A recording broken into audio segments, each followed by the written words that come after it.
Ya, entonces estábamos viendo este teorema que está aquí, ¿cierto? Que es la continuidad de las soluciones con respecto a los datos, las condiciones iniciales. Entonces, básicamente el teorema dice, si tengo dos EDOs, ¿cierto? Tengo dos EDOs cuyas condiciones iniciales se parecen y cuyos campos dependientes se parecen, entonces las soluciones se parecen, eh, cuantificadas de esta manera, ¿cierto? Donde, claro, aquí está la diferencia de las condiciones iniciales, aquí está la diferencia de los campos dependientes. Si estas cosas son iguales, entonces, por supuesto, lo que sabemos es que el teorema de existencia de unicidad nos dice que hay una única solución, entonces estos deberían ser iguales, debería ser cero.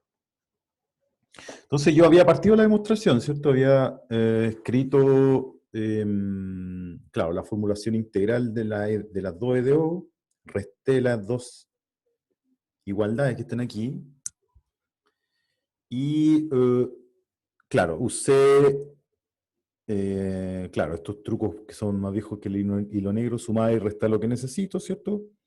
Había un supuesto de que uno de los campos era Lipschitz, que es el campo F, en este caso,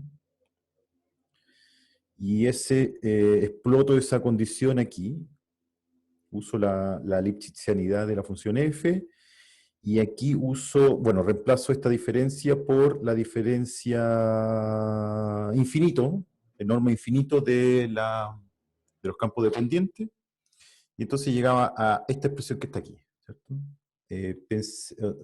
Para simplificar, pensé que T0 es igual a 0, pero y todo resulta igual. Entonces aquí es donde quedé pegado, ¿cierto? Aquí es donde quedé pegado, digámoslo así, aquí. Porque, claro, esta desigualdad diferencial, yo la veo como una igualdad en el fondo, como que me hago un poco el loco aquí. Digo, bueno, esto igual, y esto es una EDO en H, donde H es la diferencia de la norma de φ1 y φ2 en tiempo. Es una función que depende del tiempo, ¿cierto?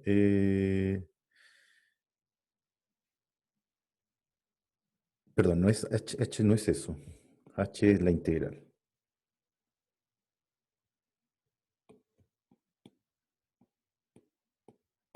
Aquí está H.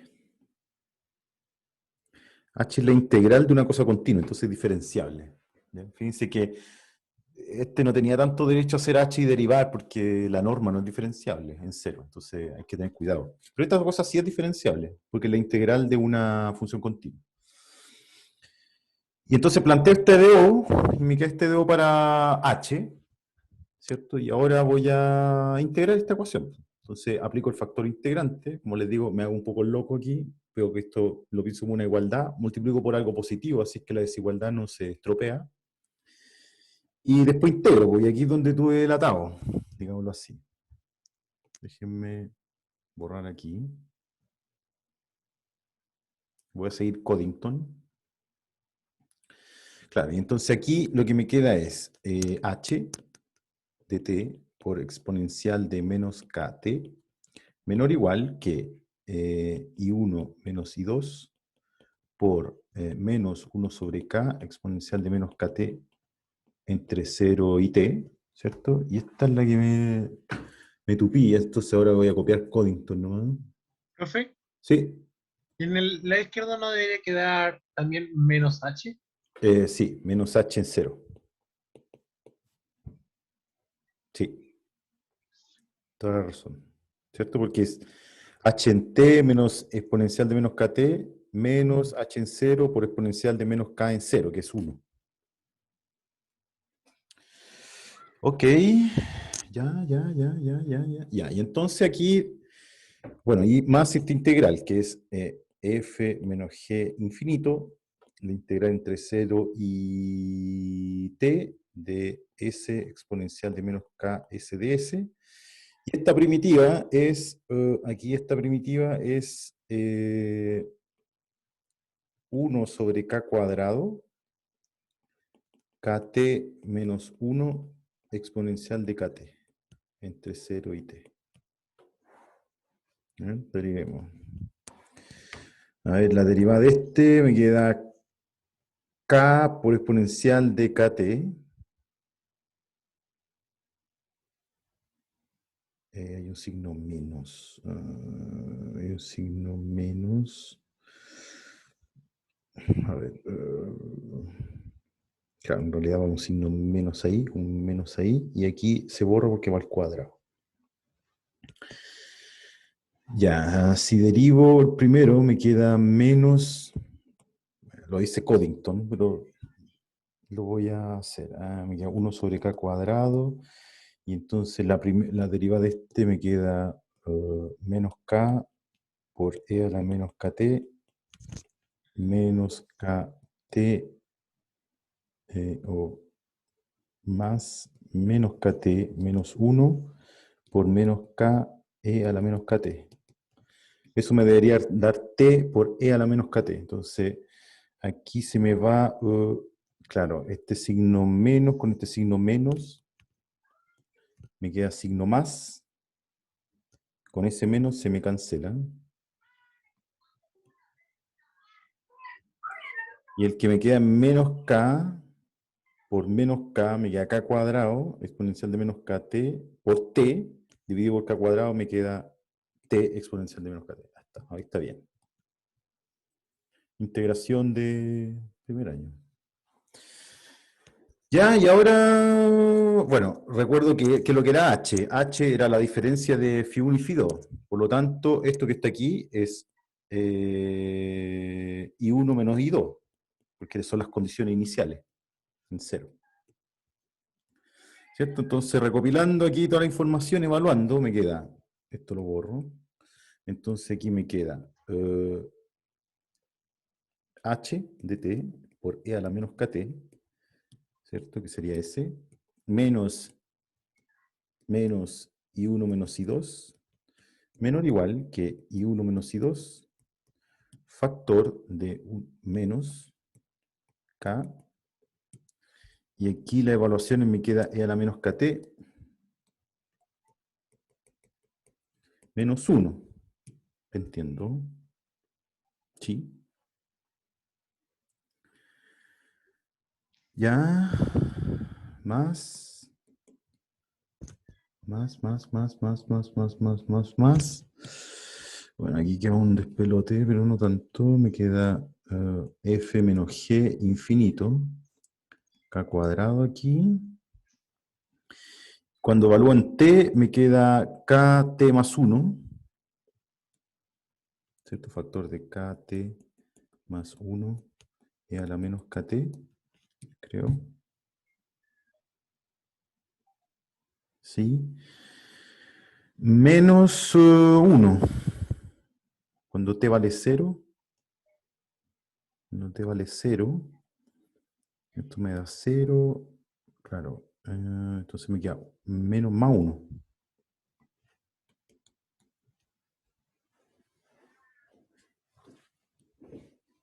¿Ok?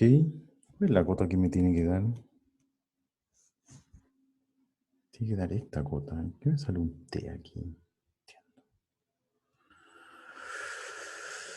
A ver, Coddington, ¿qué me dices tú?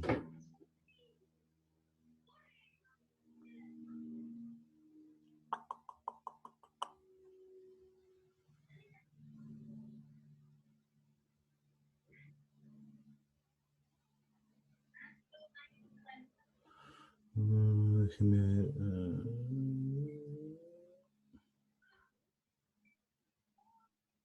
Profe, y tendrá algo que ver con que, por ejemplo, a la izquierda queda h y h es una integral, entonces ese t quizás después desaparece. Tienes toda la razón. Pero ahí Que estoy yo, haciendo. porque yo igual lo desarrollé y también llegué como a un punto en donde tenía la integral. Dije, ¿y por qué tengo esa integral? O sea, ¿cómo llego al otro? Eh, Creo que tenéis toda la razón. Claro, porque h en realidad es la integral. Y yo tenía la misma. Espérate, a ver, ¿cómo lo hace Coddington aquí? Quizás Claro, después hace teorema fundamental del cálculo nomás y deriva. Y se muere solo. integra otra vez, decís tú. O sea, deriva, porque tengo una Sí, integral, entonces deriva. es que hay que tener cuidado porque tú vas a tener vaya a tener h' menor que algo. Perdón. Vaya a tener integral entre 0 y t de bla, bla, bla. ¿Cierto? Y no es cierto que aquí podéis derivar, po. No es cierto. Yo tengo, por ejemplo, una función, tengo la función constante que tiene derivada 0 y una función que haga esto. Esta va por debajo de esta, pero las derivadas de esta van por arriba, por abajo. No hay orden ahí. A ver, Codington, estoy mirando código. Voy a parar un poco la... Ya, entonces, claro, llegamos a esta desigualdad, aplicamos factor integrante, y aquí esto es lo que lleva todo el tiempo, que es una tontera, no es una tontera, pero es un poco marea, calcular esta integral nomás. Calculo esta integral, y parafraseando, claro,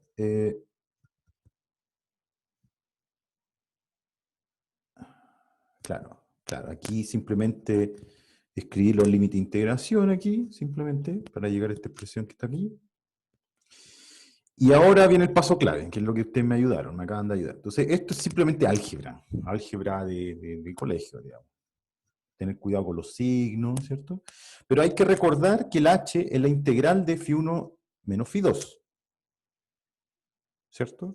Entonces voy a usar, aquí vuelvo a usar, entonces reusando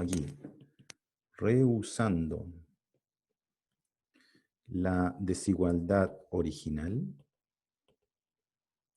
¿Cuál es la desigualdad original? La desigualdad original viene de restar las ecuaciones. La vuelvo a usar. Y en esta, bueno, aparece este término que es el que da paso a la EDO o la desigualdad diferencial. Y aquí uso la desigualdad que viene de resolver la EDO. La vuelvo a usar aquí. Y al usarla, bueno, ese K hace toda la pega en el fondo, ¿cierto? K por toda esta expresión. Esto que está en verde aquí se reemplaza aquí, que es simplemente este cálculo que está aquí, hay que seguirle la pista. Y después, despejando aquí, se cancela este K con este K, ¿cierto? Y eso hace que ese menos 1 por I1 menos I2 se cancela con ese, y entonces sobreviva solamente I1 menos I2 exponencial de KT, se van las K. Y algo parecido pasa acá con las expresiones que tiene la norma infinito de la F menos la G. Y esta exactamente, ustedes pueden revisar, esta es exactamente la cota que dispone el teorema y se concluye la demostración. ¿Okay? Ya, es un poco enredado, pero no es nada del otro mundo, ¿sí? ¿Preguntas? ¿Preguntas? No, profe, clarísimo.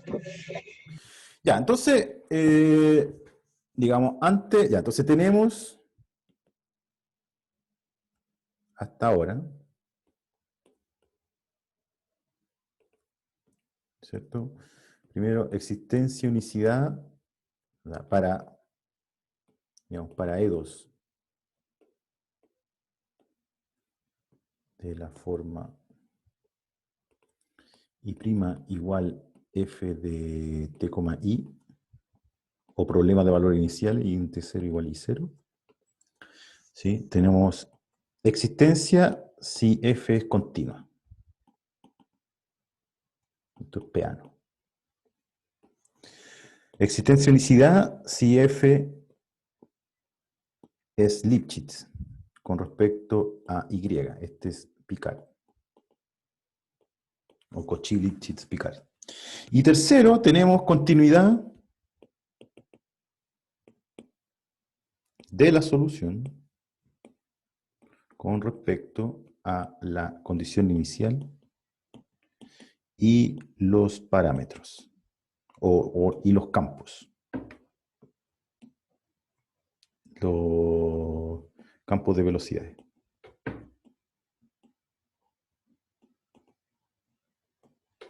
Entonces, como habíamos discutido la otra vez, nos gustaría ahora extenderlo a diferenciabilidad, qué sé yo, pero vamos a parar un poquito, ¿sí? Queremos ir para lo que vendría ahora sería diferenciabilidad con respecto a los datos, pero necesito parar un poco Y Profe, disculpe, ahí lo último, no sé si recuerdo bien, uno necesitaba hacer el Lipsy, ¿cierto? sí, Necesitamos hacerlo, sí, sí, porque lo usamos, de veras. claro. Claro, aquí hipótesis, claro, esto más hipótesis de unicidad. En una de las dos, ¿ah? Eso es lo fantástico. No es tan fantástico. O sea, es bien natural. Creo que la explicación que di el otro día es entendible. Pero lo que es interesante es que si una es Lipschitz, y la otra no tiene unicidad, de todas maneras, si el campo se parece a F, entonces las soluciones se parecen. Por ejemplo, a ver, déjame pensar un poco. Una que no tenga unicidad o quizás no tenga unicidad. Y el límite sí, pero voy a pensarlo. Ya, por ejemplo. Por ejemplo, esta. Echemos a pelear esa y esta, por ejemplo.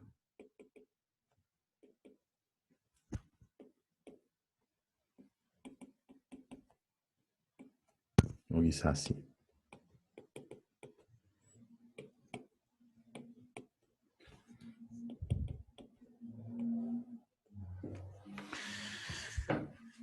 Quizás sí, no sé. Ya, por ejemplo, esta tiene unicidad. Ahora, esta que está aquí, ¿cierto? Aquí, digámoslo así, el f de i es igual a i menos 1. ¿Cierto? Mientras que esta que está aquí,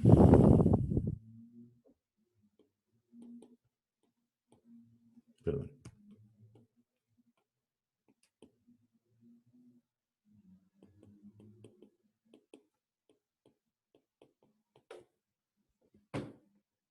esa, cuando epsilon tiende a 0, esta es la g. Ya, pero esta es la g. Esta converge a esa, cuando epsilon tiende a 0. Y esta no sé si tiene unicidad, porque tiene esa raíz ahí, justo la condición inicial. Pero me da la impresión que esta no tiene solución. Porque uno la evalúa en 0, básicamente. Hay una continuidad, si hay una continuidad en la ecuación, esto es 0.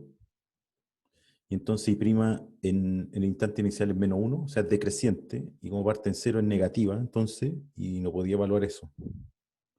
Esta no tiene solución para T positivo. Pero básicamente, a ver, en realidad eso, digamos, que aquí tú puedes tener aquí, tendría que pensar un problema, pero tenía aquí una perturbación de la forma epsilon por una función h de i, donde h de i hace que no se considere, o sea, no se puede aplicar el teorema de existencia de unicidad, h continua. Entonces, es posible que tengáis una familia de soluciones para este problema de valor inicial, pero tú puedes asegurar que cuando epsilon tiende a 0, cualquier solución de esta, aunque no tenga unicidad, va a converger a la única solución de esa. Básicamente porque los campos se parecen. Si tú tomas ya, aquí vas a tener una solución φ1, aquí vas a tener una solución φ2. Entonces φ1 menos φ2 en todo tiempo dice que es menor o igual que la diferencia de las condiciones iniciales por la exponencial, que es 0, porque aquí ambas son 0, por la constante Lipschitz de la f, que es 1 en este caso, por la diferencia de estas dos, que sería epsilon por módulo de raíz de i, ¿sí? Supremo en un i en un cierto intervalo,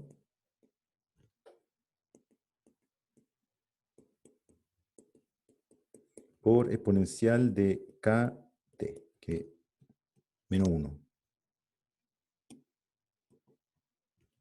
cae 1. Entonces, para tiempo acotado, tomando epsilon tender a 0, entonces tengo que phi1 y phi2 tienden a 0. Phi1 menos phi2. Aquí yo tomo cualquier solución phi2 de epsilon. Y ahora tomo epsilon tender a 0 en un intervalo acotado, y entonces esto converge a 0. Entonces, cualquier solución, aunque esta no tenga unicidad, las soluciones de esta se parecen a esta.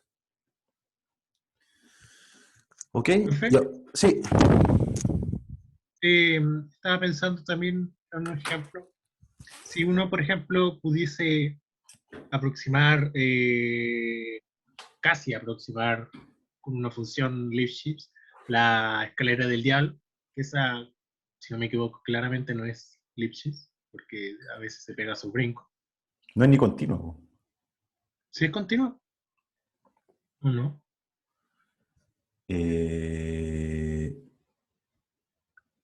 No, lo que tiene, a ver, lo que no lo recuerdo bien. Lo que yo recuerdo es que es creciente, tiene derivada nula en CTP, va de 0 a 1, a pesar de ser 0, tener derivada 0 CTP. No sé si es continuo. ¿No? Puede ser, no, Y no lo en la recuerdo. suma, o sea, recuerdo que se armaba con la suma de muchas funciones continuas. Cantor, The Devil's Staircase, ¿no? Voy a parar también aquí esta discusión. ¿Cómo cortar esta cosa? Bueno, no importa. Ya, ¿más preguntas?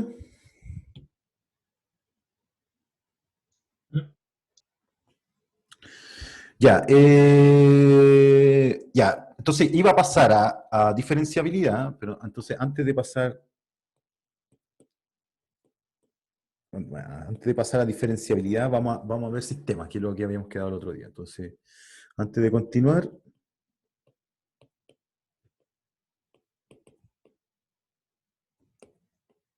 veamos sistemas lineales. ¿Ok? Ya, entonces voy a ir un poco rápido aquí. Vamos a suponer que ya estamos, o sea, tenemos conocimiento de álgebra lineal, de valores y vectores. ¿Sí? Ya, entonces, ¿cómo? Vamos a ver los homogéneos primero. ¿Ok? Entonces, vamos a considerar sistemas que es lo que van a hacer los sistemas, va a ser I', pongámosle I mayúscula, prima igual a dt por I, con I en 0 igual 1, ¿cierto? Y 0, ¿cierto? Donde A dt pertenece a las matrices de n por n de R, ¿cierto? Para todo t. O lo que es lo mismo, se puede ver como que la función A es una función de un cierto, bueno, esto t en I, va de I en el conjunto de las matrices de n por n a coeficientes reales, ¿cierto? Continua. Es decir, todas sus entradas son continuas con respecto a t. ¿Ok? O sea, no sé, a de t igual exponencial de t, coseno de t, 1, logaritmo de t, esto para t positivo, por ejemplo. Esa es una matriz continua. ¿Sí? Profe, ¿Sí? ¿y subconjunto de R? Así como para Y aclarar. su conjunto de R, sí. Estamos en EDO. Y su conjunto de R. Y ahí, claro, yo aquí hago Profe, énfasis. ¿Sí? profe, ¿Pregunta? disculpe, hay que agregar que la A es invertible, como No, que no es no, necesario. no, Ya, no, solamente continua. Ya, entonces, algunas cosas. Aquí, claro, aquí yo le puse Y mayúscula para enfatizar de que es un sistema, pero todo este mes hemos estado hablando de sistemas. F va de R, R, CRU, RN, NRN, etcétera, etcétera. Así que voy a volver a las letras chicas, digamos. Letras chicas de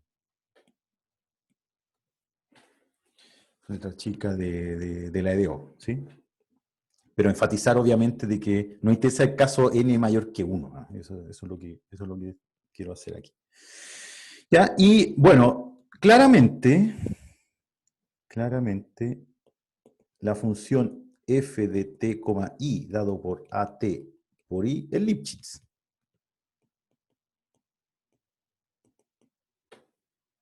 ¿Cierto? Porque, claro, uno calcula las derivadas parciales, ¿cierto? Voy a hacer los cálculos. Yo calculo df a di sub k, ¿cierto? Tomo k entre 1 y n, ¿cierto? ¿Qué es lo que es eso? A ver. dfj, porque f también es un vector. F llega a Rn, ¿cierto? Y aquí los quiero ver cómo andan con el cálculo matricial.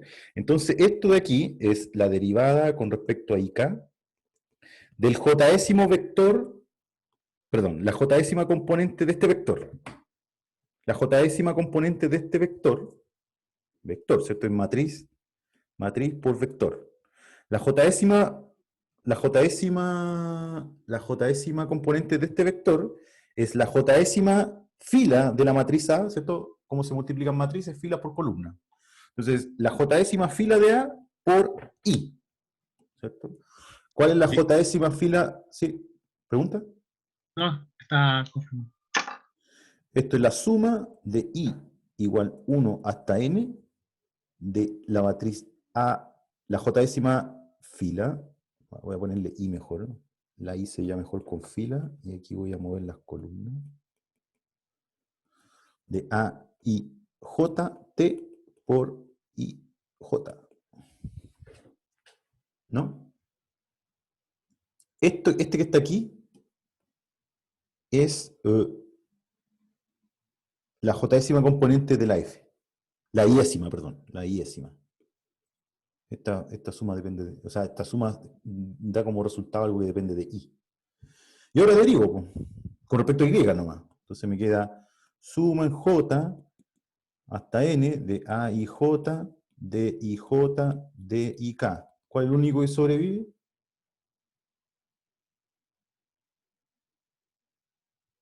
¿Cuál es el único que sobrevive aquí en esta suma? ¿Cuántos de I J? ¿Cuántos de J igual a K. J igual K? El único que sobrevive. Son derivadas parciales. Entonces, esto te queda A, I, K de T. O sea, la derivada parcial del campo, de la iésima componente del campo con respecto a la késima coordenada, Y, es A y K, que es una función continua. Entonces, localmente, en T, ¿cierto? En un compacto, para T compacto, como esto es continuo, esto está acotado. ¿Sí? Y entonces todas las derivadas parciales, con respecto a Y, de todas las componentes de la F son acotadas. Por lo tanto, es Lipschitz. ¿Sí? Porque, bueno, aquí puedo tomar la norma el más grande valor de A y K. Entonces, aquí tomo el máximo sobre todos los I, sobre todos los K y sobre todos los T en un compacto del módulo de A y K, porque aquí A y K ahora es un número, es la entrada IK de la matriz. Y esto está acotado por una constante K, y entonces F es Lipschitz con respecto a Y de constante K. ¿Ya? Entonces, corolario, todo sistema lineal con entradas continuas tiene única solución. Entonces aplica el teorema de existencia unicida. ¿Sí? Ya, entonces, por lo tanto, Profe, sí, una consulta. ¿No que ese K está como fijo o no? no siempre. Porque si yo tomo el siguiente sistema, y 1 punto y 2 puntos, igual, déjeme escribirlo como vector, igual exponencial de t, coseno de t cuadrado, 1 menos t, por i1 y 2, ¿cierto? Este que está aquí, el máximo, sería el máximo entre los módulos de todo esto. Si el intervalo no es acotado, no es acotado. Si el intervalo no es acotado, este valor no es acotado. Depende del compacto. Pero hay existencia de unicidad para todo. Hay existencia de unicidad global para este teorema. ¿Sí? Y básicamente podéis pegando. La constante de Lipschitz no depende de Y. Cuando la constante de Lipschitz no depende de Y, entonces hay existencia de unicidad sobre todo el intervalo. El intervalo maximal es todo el intervalo de la definición de la F. ¿Sí? ¿Está bien? O sea, la constante de Lipschitz depende de T, pero no depende de Y. Y eso es lo que permite tener existencia de unicidad global. Ya. ¿Está bien? Ya, chuta, ¿cómo va a ser el tiempo? Ya voy medio lenteja también. Ya, déjenme. Ya, entonces tenemos moraleja, para toda ecuación lineal tenemos existencia de unicidad. ¿Sí? Entonces, por lo tanto, no vamos a usar datos discontinuos. Entonces, por lo tanto, si A es continuo, tenemos existencia y unicidad global para la EDO lineal. El sistema lineal. Voy a hablar de sistema.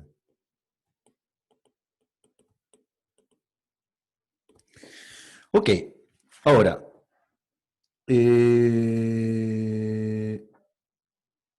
Ya, sistema homogéneo. Voy a concentrarme en el sistema homogéneo porque después para los sistemas no lineales no homogéneos, entonces uno usa el método de variación de parámetros, por eso viene después y no sé si estoy tan interesado por el momento. Ya, entonces vamos a establecer algunas definiciones. Entonces, en virtud de esto, de lo que acabo de escribir, entonces podemos definir las soluciones fundamentales canónicas del sistema. Entonces, siempre me voy a referir a esto como S por sistema, ¿sí? Canónicas de S. ¿Ya? Se trata de las siguientes soluciones. Son, entonces, para K desde 1 hasta N, la késima solución fundamental canónica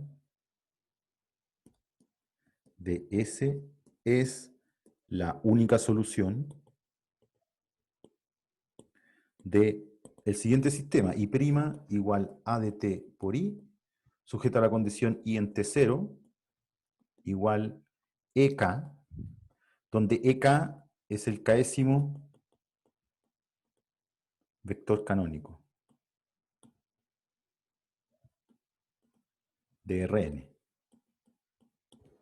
Entonces tomo todos los vectores canónicos, resuelvo el sistema con ese dato inicial, T0 el punto inicial, y ahí formo el conjunto de soluciones fundamentales canónicas. Canónica este canónico viene de esto canónico. ¿Okay? Yo sé por existencia unicidad, yo sé que esto tiene una única solución, y a eso yo le llamo conjunto fundamental de soluciones canónicas, trabalengua, y defino la matriz fundamental canónica, definición, matriz fundamental canónica, lo vamos a llamar phi mayúscula de t, es simplemente las soluciones, no le puse nombre aquí, entonces las denotamos por phi sub k. Todos estos son vectorcitos, ¿eh? Pero ya estamos grandes. Ya estamos grandes, no le voy a poner vectorcito. Entonces, phi 1 de t, como, la dispongo como columnas, phi n de t. Esta es una matriz de n por n, por supuesto. Porque cada uno de estos está en Rn y tengo n. Entonces, es una matriz cuadrada de n por n. Y con esta, uno conociendo esta, conozco todas las soluciones. Entonces, teorema Entonces, tengo dos cosas, o propiedad mejor, ¿no? ¿Para qué tanto teorema? Propiedad. Propiedad es que, y por eso me interesa hablar de esto antes de pasar a diferenciabilidad, lo siguiente.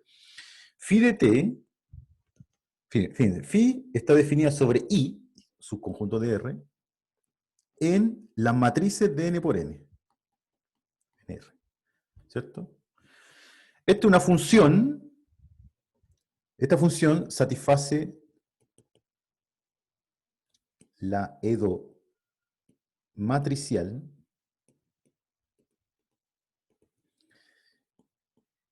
y aquí sí que voy a usar mayúscula. I o usemos X mayúscula punto igual a de t por X sujeto a la condición X en T0 igual la identidad. Esto es una EDO de matrices. Aquí derivo una matriz. ¿Qué significa derivar una matriz? Es como derivar un vector, pues, componente a componente. Entonces tengo que ir no solamente para abajo, sino que para el lado también. Para el lado y para abajo, para el lado y para abajo. Derivo todos. Y este es una matriz de n por n.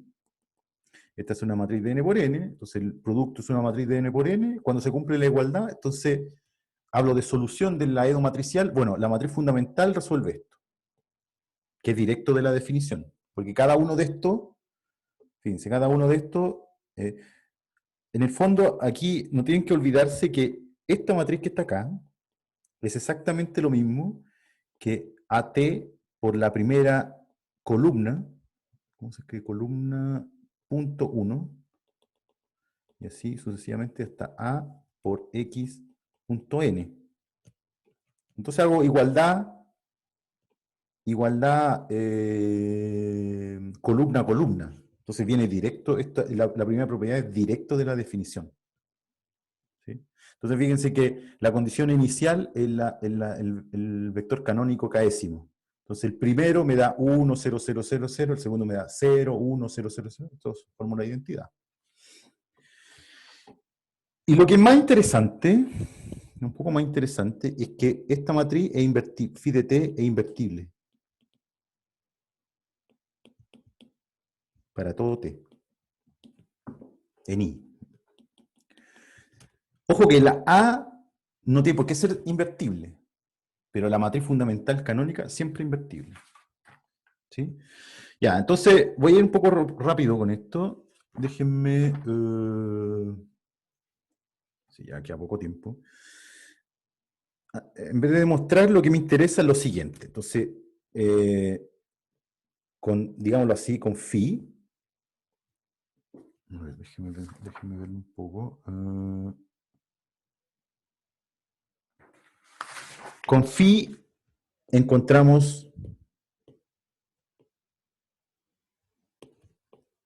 todas las soluciones de I punto igual a t por I y en T0 igual I0, pues es fácil ver que I de t, esta cosa tiene solución única, I de t va a ser simplemente phi de t por I0. ¿Por qué? Porque, fíjense, en efecto,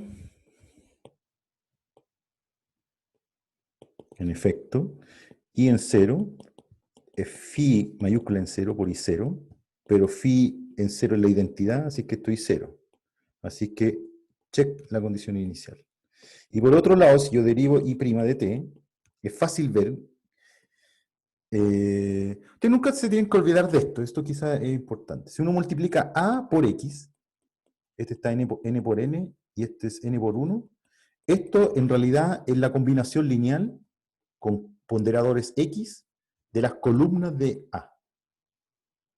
Esto es A, las columnas son punto I, de igual 1 hasta n. ¿Sí?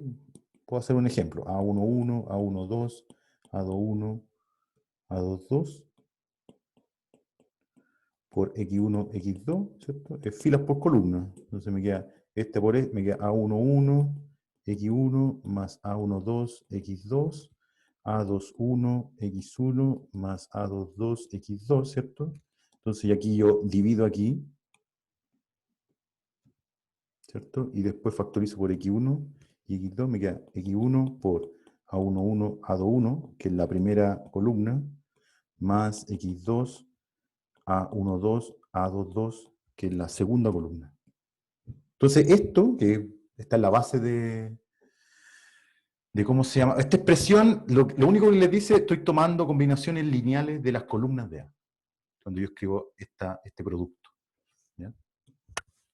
Entonces, esto que está aquí, es la columna, la primera es el primer elemento de I0, I01, por la primera columna de la matriz fundamental, que es Φ1, ¿cierto? Después, más el segundo elemento del vector I0, que es I02, por la segunda columna de la matriz fundamental, etcétera, etcétera, etcétera. Entonces, cuando derivo esto es constante, los I son constantes, derivo los phi resuelven la ecuación con A, ¿cierto? Entonces me van a quedar, uso la linealidad de la derivada, y básicamente lo que me va a quedar, después rejuntando los términos, me va a quedar phi' t por I0. Pero phi' de t, por la parte anterior, por esta parte, satisface este DO. Entonces, satisface, perdón, A. Recuerden que no puedo intercambiar el orden en las matrices, que no son conmutativas los productos, por phi de t por I0. Pero si el producto es asociativo. Entonces, esto es I.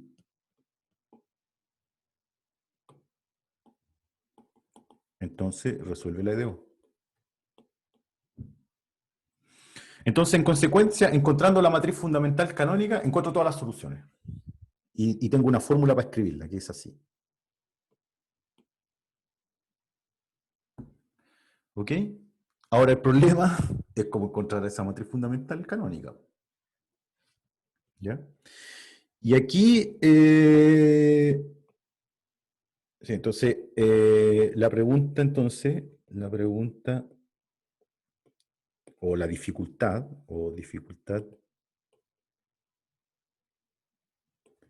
ahora se traslada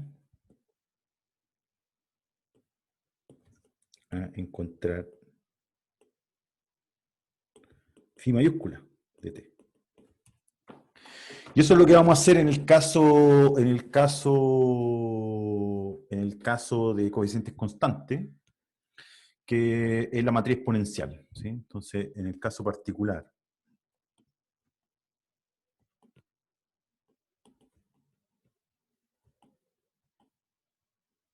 coeficientes constantes, es decir, A de t es idénticamente una matriz fija A, phi de t coincide con exponencial de AT, definida a través de la serie suma de i igual 0 hasta infinito, pongamos, es que yo usé K, usé N, voy a ponerle K igual, ustedes son matemáticos y matemáticas. T a la K sobre K factorial.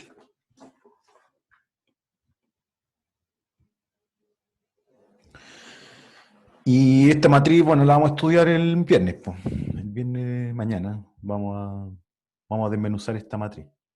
¿Ok? ¿Preguntas? ¿Preguntas? ¿Algún libro que usted recomiende para estudiar como estos temas igual? ¿Que a usted le guste? A ver, yo tengo mi apunte. A mí me gusta... En el libro de Sila aparece, yo creo, esto. Los sistemas vistos con la matriz exponencial. Pero tú ponías en internet Exponential Matrix, Exponential... y aparece, digamos. No, es un tema bien Voy a buscar una referencia, o sea, tampoco quiero poner una cosa tan básica. Yo creo que en el libro en el Sotomayor debe estar igual, debe haber una parte. Voy a mirarlo y les digo mañana, y mañana completamos. Voy a tratar de ir un poco más rápido, ¿ah? Sin demostrar cosas. Digamos, aquí me faltó demostrar, quería demostrar esta de que es invertible, creo que quizás vale la pena, pero después el resto voy a ir más o menos rápido. Y voy a concentrarme, espero mañana terminar el caso diagonalizable, que es el caso más fácil para después poder continuar, ¿ok? Porque no, caso diagonalizable y no diagonalizable en una clase es imposible. Yo creo que ni en una semana es posible, pero necesito avanzar. Les cuento mañana mejor de la bibliografía. Profe, lo de diagonalizable es fácil porque ahí se hace fácil el cálculo del A elevado a K, ¿cierto? Sí, es trivial, porque te queda Ya. así. Porque tú decís, A es P por D por P a la menos 1, ¿cierto? Entonces A cuadrado es P por D por P a la menos 1 por P por D por P a la menos 1. Entonces se va con ese y te queda P por D cuadrado P a la menos 1. Y las potencias de las diagonales es fácil, porque si tú tenés A, B, C, y lo lees al cuadrado, esto es A cuadrado, B cuadrado, C cuadrado, y así sucesivamente. Entonces cuando tú enchufáis eso, cuando tú enchufáis aquí eso ahí, te queda, fíjate que los P y los P a la menos 1 van a quedar al final nomás, y no se van a anular con nada. Entonces te va a quedar P, La exponencial de la diagonal. aquí te va a quedar K igual 0 hasta infinito, de T a la K, K factorial, D a la K, que es fácil de calcular, P a la menos 1. Pero como estos son las potencias de la entrada nomás, te queda P por exponencial de D1 por T, exponencial de D2 por T, hasta exponencial de Dn por T, por P a la menos 1, donde los D son los coeficientes que van en la diagonal, que son los valores propios de la matriz. Y entonces, chavo suma, chavo serie, digamos. El problema es cuando no es diagonalizable. Ahí hay que entrar a picar. Entonces es importante saber hacer este cálculo. En realidad, saber hacer este cálculo, que es como un cálculo de álgebra lineal. ¿Cierto? Ustedes saben que aquí lo que está escondido es un cambio de base, en el fondo. Sí. Ya, échenle un ojo un poco a eso y mañana voy a tratar de ir más rápido para concluir esta parte. ¿Ok? Ok, profe. Bueno, profe. Ya, pues nos vemos mañana. Sí, nos vemos. Chao, profe. Ya, que estén bien. Chao, profe. Nos Chao. vemos. Chao, que esté bien.